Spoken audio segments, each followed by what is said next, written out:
We are about to embark upon a series of strange and exciting, dangerous adventures.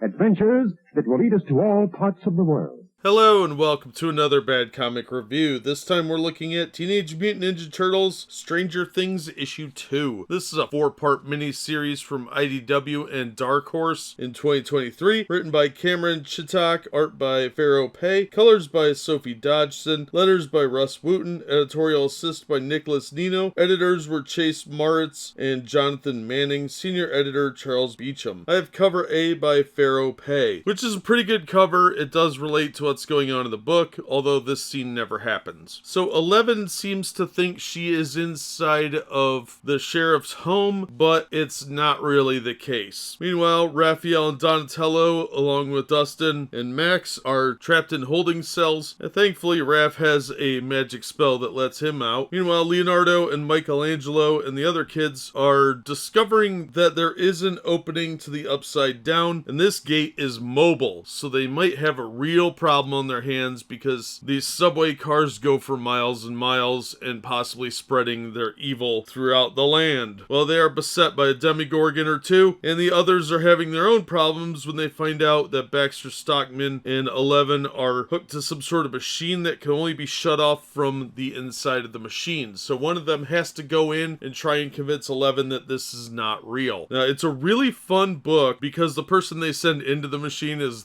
probably the least useful person to send in, but there's some awesome sequences in here. The fight scenes between the turtles and the demigorgons are pretty good. The ending is a bit silly, but it does lead into next issue. Overall, I thought this was a pretty solid story, and it's got some really good action scenes. I think the art is pretty solid overall for the monsters and the turtles. They look fantastic. The humans' mouths look a little weird. It's a pseudo manga influence that we're seeing a lot of these days, and I find that kind of annoying, but otherwise the art's fine. I think the artist just needs to work on mouths and stop trying to be pseudo manga and find your own style. I think that would be much more interesting. But I actually like the interior art better than the cover art, especially because this artist is really good at drawing the turtles. And I'd like to see more of this artist working on the turtles. And I really like the fact that the turtles are the original look and feel of the turtles from the original comic book series and not the animated series, because it's a little darker of a theme and it kind of relates better to the original Turtles. So all around a pretty solid work. If you like the Teenage Mutant Ninja Turtles and Stranger Things, this is a pretty solid crossover so far, and I'm looking forward to reading issue 3. And the $4 cover price is cheaper than you would expect from a crossover book. They've been milking those type of books for about $5 these days, unfortunately. And this one's actually pretty good. Unlike most of the Stranger Things comics, this one is shockingly fun and well written. So hopefully that continues through the rest of the miniseries, but we will see on those. Until then, give it a chance and check it out. That's going to do it for this one. Thank you so much for listening and supporting the channel. If you enjoyed the video, please hit the like button and don't forget to subscribe so you don't miss future reviews. If you'd like to help the channel out in other ways, links are in the description to various support methods. And as always, we hope to see you on the next one.